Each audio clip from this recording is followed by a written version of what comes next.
Student loans are such a nightmare. The next 20 years for us are just like kind of shitty every month, barely scraping by. And we're saying like, what if you, like an accordion, push that into just 4 months of like actual shitty, scary living, and then we're done. For half an hour, we both have to do an interview while we're getting fucked by either leeches or spicy food. It's episode 1. That is something. We do need a place to build to. Okay. That was really bad. I can smell it like on you. I can smell it on you look like American Psycho. Oh! God damn it! God damn it! Really? I'm closing the lid right now while that page is going off. This is the First one, first I'll say. official loss of total forgiveness. Oh no, the stakes are so high. This one's kind of a double loss because you don't have any furniture now. Yep. I'm probably not gonna do jokes right now. Yeah, that's fair. And you, during this performance, have to take a live shit. You have to get a neck tattoo of your new girlfriend's name. Fuck that, what? Oh my god, has this show like affected your friendship with Allie? Yeah.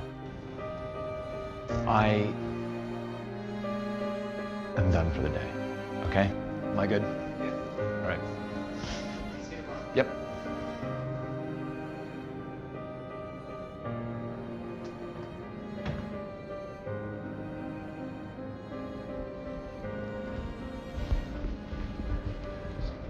In the early days of Dropout in 2019, before Game Changer ever came out, we had a show called Total Forgiveness. Total Forgiveness is fronted by Allie Beardsley and Grant O'Brien and ran for 1 season in the very early stages of Dropout. The basic elevator pitch of Total Forgiveness is that Grant and Allie have severe college tuition debt and use this reality game show to give each other dares worth certain amounts of money to pay back some of that college debt. Each challenge gets progressively more difficult or more embarrassing, and it is worth more money. If one person fails, then the other person gets that money instead. On the surface, this is a very fun and interesting idea, but you go one level deeper and you get something incredibly dark and depressing that is both amazing to watch but hard to look away from in its tough times. And it makes a TV show that I've thought about almost every single moment since I finished watching it.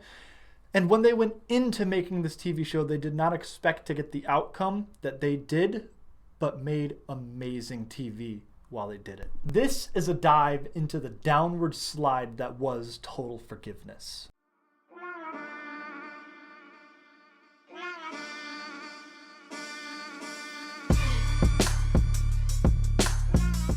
Now, I found Total Forgiveness when I was browsing through Dropout, in between bouts of me watching all of Dimension 20, which, by the way, if you're a huge fan of Dimension 20 like I am, I have many videos talking about it, and I am going through every single one of the series, doing a deep dive into it. But on to what we're actually talking about in this video, which is Total Forgiveness. Now, from the very start, I was hooked in Total Forgiveness because it doesn't start when the show actually starts. It starts with Allie and Grant going into Sam Reich's office and pitching the actual show to him. And he says, yeah, that's a good idea, but give it 1 episode and we'll see what we can do. And I will break down a little bit further what the crux of the show is. So Grant and Allie, who are both in massive, massive debt from college, like truly astounding levels of debt from college. They give breakdowns of how much they are in debt and how crippling it is for them, the fact that Grant has to have a second job and Allie's car breaks down, and it really paints this honestly sad picture of their life, of what they're put through because of this debt. So right from the start, of this deeper layer of what this show means to them, because it could literally change their life, and it is pitting them against each other for whose life gets changed more, which doesn't really affect them at the beginning because they don't really think about it. But as the show goes on, you see the strain that it puts on them. But I'm getting ahead of myself. In the very beginning of the show, they have very small bets of just a few $100s. Allie has to eat spicy food while talking to their ex. Grant has to get leeches on him while he talks to somebody that is talking about the difficulty that college tuition debt puts on society and on people and how it is ever growing. And this sets an amazing groundwork for what this show is truly about. And it gives the statistics right there on the screen for you to see on why this is a big problem. Before I get into that though, I want to talk a little bit about the brilliance behind Total Forgiveness and the fact that they don't really introduce you to these characters. This is a very I kind of want to call it a parasocial show. Almost everything on Dropout is. And when you go into this, it just kind of goes under the assumption that you know these college humor stars and personalities from previous years of watching college humor. And they have little snippets of them talking about the challenges and what they're going through, where they're sitting around their tables and just talking about it. And it never really feels scripted. Well, not maybe each, maybe one of us gets 70,000. Oh, right. Oh, I see. Grant's math is the runner-up today. Real wonder that you have debt problems. Yeah. Now, I imagine to an extent, obviously they got to place the cameras down and the lighting down, and they tell them, hey, talk about this.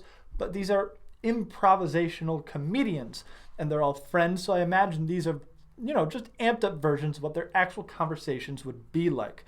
And on top of that, you see the day-to-day minutia of College Humor and Dropout, of behind the scenes of how these challenges are affecting them in their workplace and in their everyday life. Rock and roll! Katie, were you writing a sketch this week? I will never work with you again. Let me know. And it creates this great meld of game show and reality. Now, honestly, the first half of this show is nothing but fun. Like I said, the first episode is only a few $100s. You have Grant and Allie just doing small things like getting leeches on themselves and talking to an ex. And then in the next one, you have Grant with a shock collar on all day, which is hilarious comedy when you see the fact that he just basically can't talk. And there's this bit where a coworker of his is talking about the West Wing and how much he doesn't like it, and there's well known fact that Grant loves the West Wing but can't say anything. The dialogue, it feels not real. No one talks like that. You have to agree that. No one talks like that, and nobody talks that slow. And Allie gets their hair dyed and their skin colored orange like an Oompa Loompa, and then they have to go take a picture at the DMV for their driver's license photo. In the next episode, Allie spends the entire day in a coffin, and they have their eulogy read to them by all of their friends, while Grant tortures them while they're in there just by being annoying and piping in some smells that are bad. And then Grant has to just go camping, which he hates. In the next episode, Grant has to do some stand-up in front of people that was written by Allie, and it's just fucking terrible and honestly pretty hard to watch at times. I've been on the dating apps a lot lately. Well, you meet some characters on there.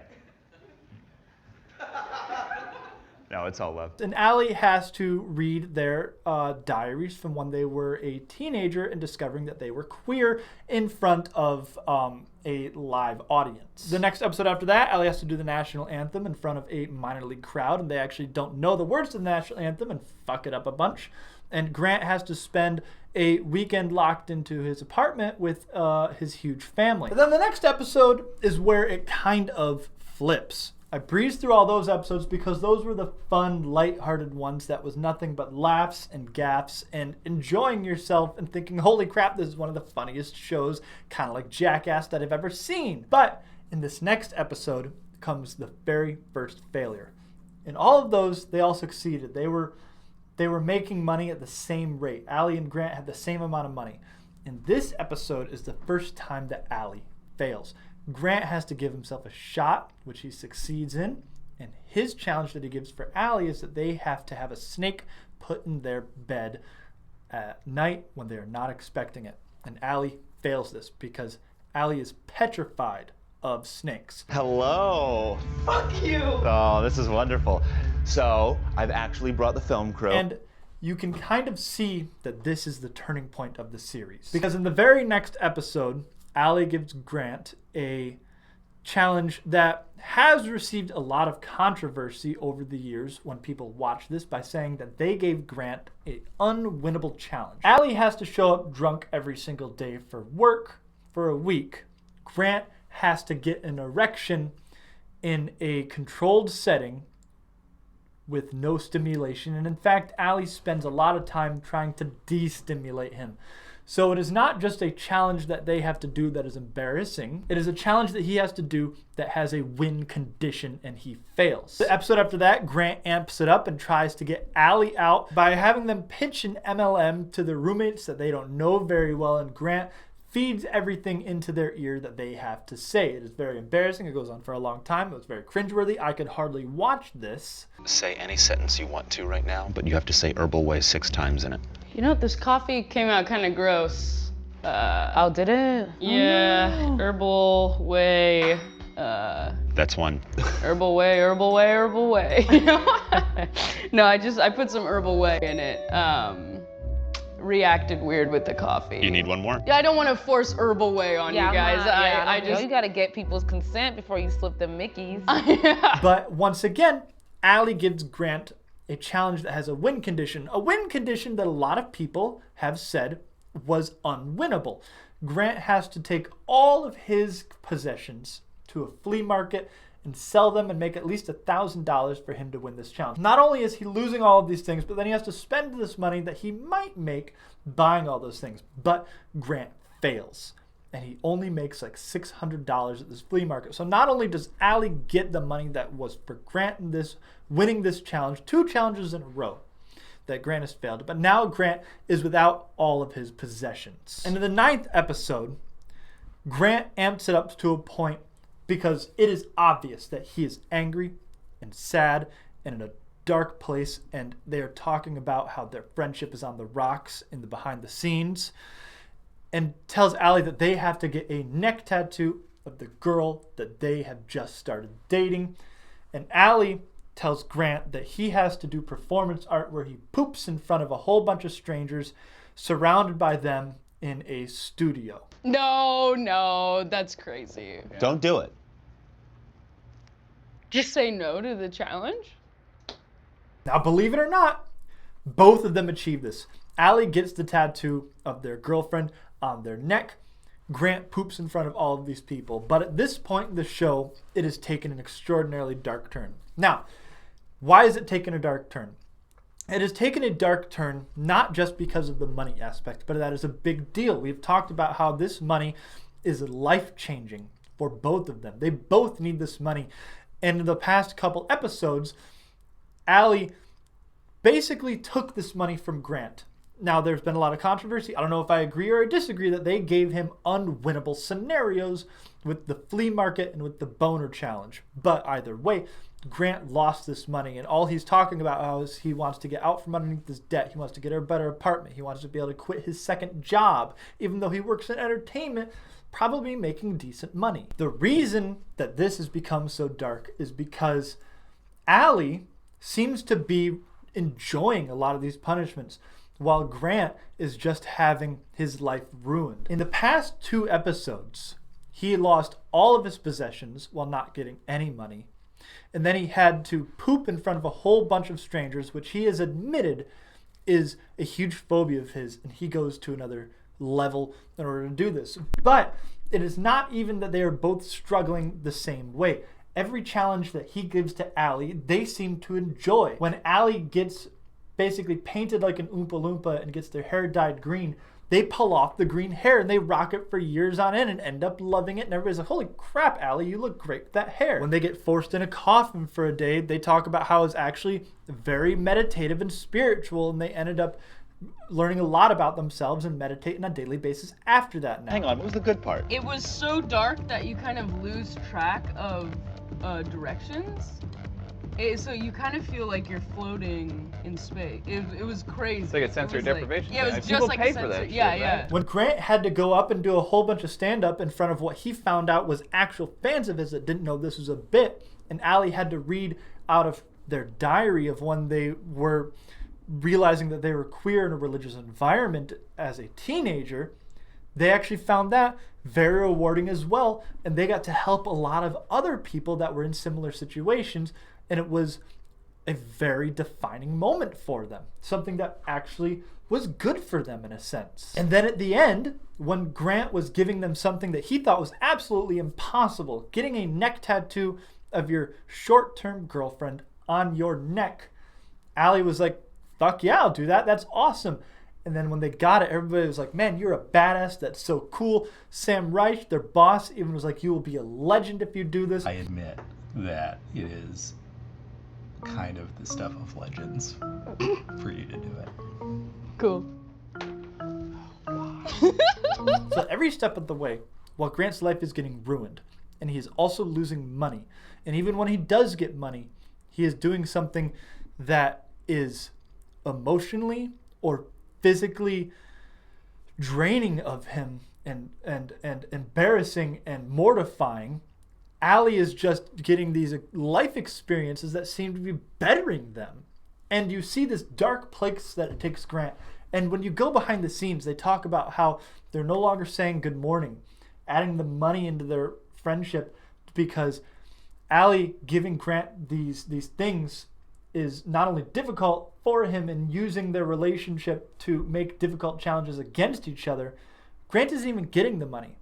So he may not be able to pay off his debts. It is really all saved in the last episode, though, when Allie realizes that they could very easily win this. They're going to get a lot more money than Grant is. And on top of that, they basically made Grant sell all of their stuff and poop in front of a bunch of strangers, while they just got cool hair, an awesome tattoo, and great life experiences and meditative practices throughout this by complete accident, while Grant was trying to punish them. In the last episode, it really comes back around and they reestablish their friendship by Allie saying, my challenge for you is to just go have a fun day at the beach, and then he gets his $7,500.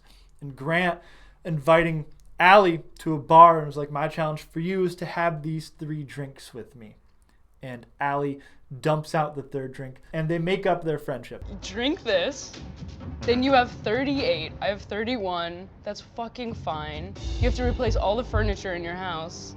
I'm dead serious, drink this like a shot. I definitely won.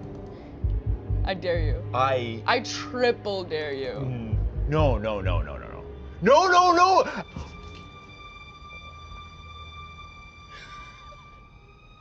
Are you kidding me? Are you kidding me?